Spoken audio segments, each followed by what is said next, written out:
Hi guys! Welcome to Best Friend's Kitchen! If you are new to our channel, please subscribe so you will get updated for our future videos.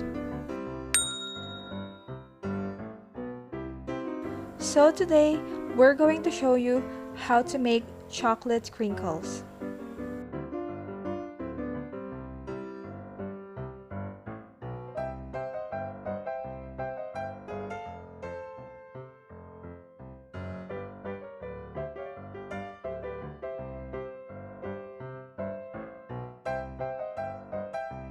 So, ito yung complete ingredients for this recipe.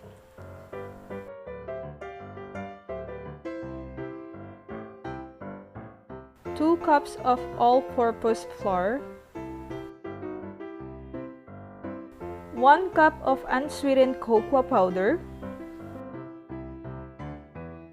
1 cup of white sugar, 1/3 cup of brown sugar, 4 pieces of large eggs,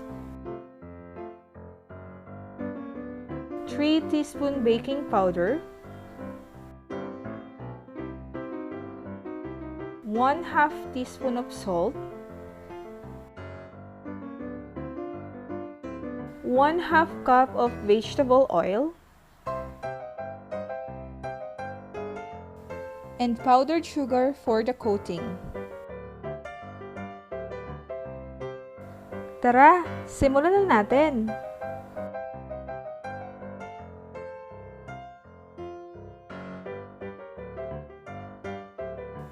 Sa isang mixing bowl, ipag-combine mo na ang lahat ng dry ingredients.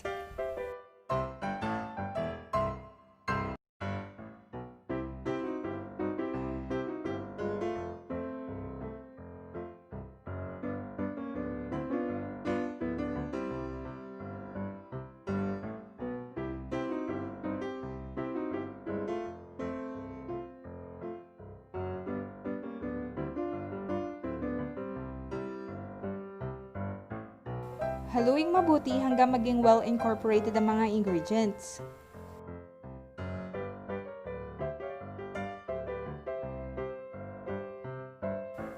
After that, isa-isang ilagay ang mga itlog.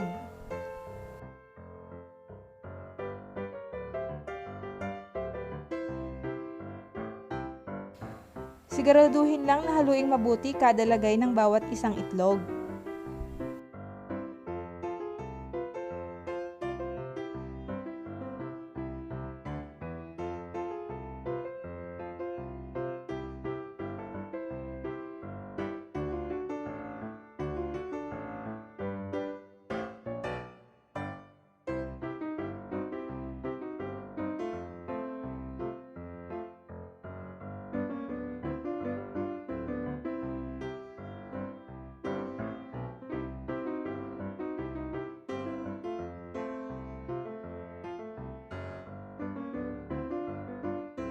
After malagay ng lahat ng itlog, isunod nang ilagay ang vegetable oil.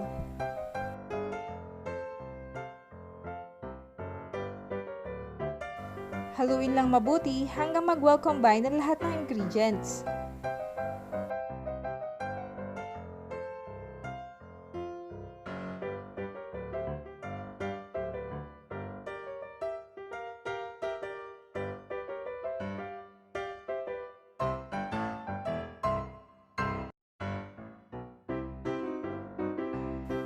Pagkatapos mahalo, lagyan lang ng plastic wrap at ilagay sa fridge for 1 hour.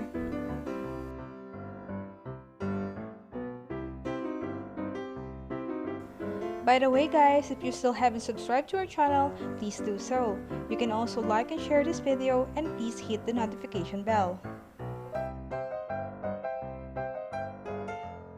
After 1 hour, pwede na tayong mag-bake.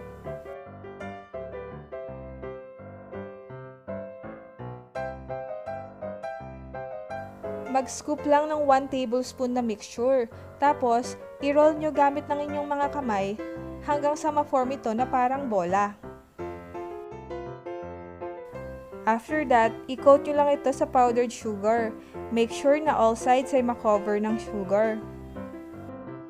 Isang tip para ma-achieve yung magandang crack effect ng crinkles, i-coat nyo lang siya ng powdered sugar right before baking. Huwag niyong hayaang mag-rest yung mixture na may powdered sugar kasi may tendency ma-absorb lang ng mixture yung sugar.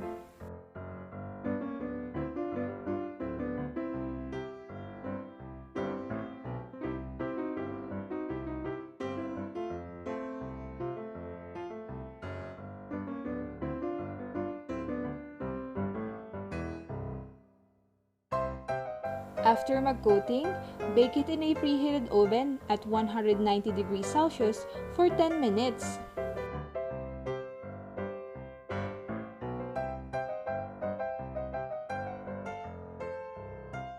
So, eto na yung itsura niya after baking.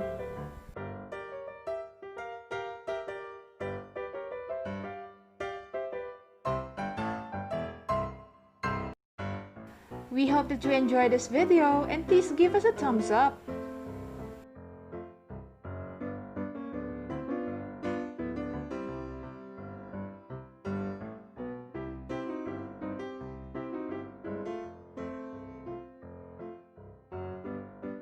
You can also comment down below if you want to request recipes that we can feature on our next vlog.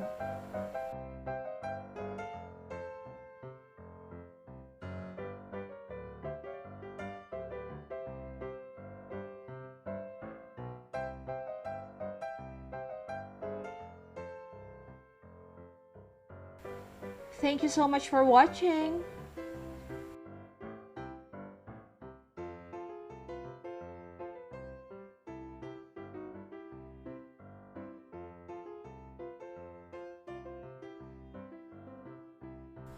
Don't forget to subscribe. Bye guys, till our next vlog.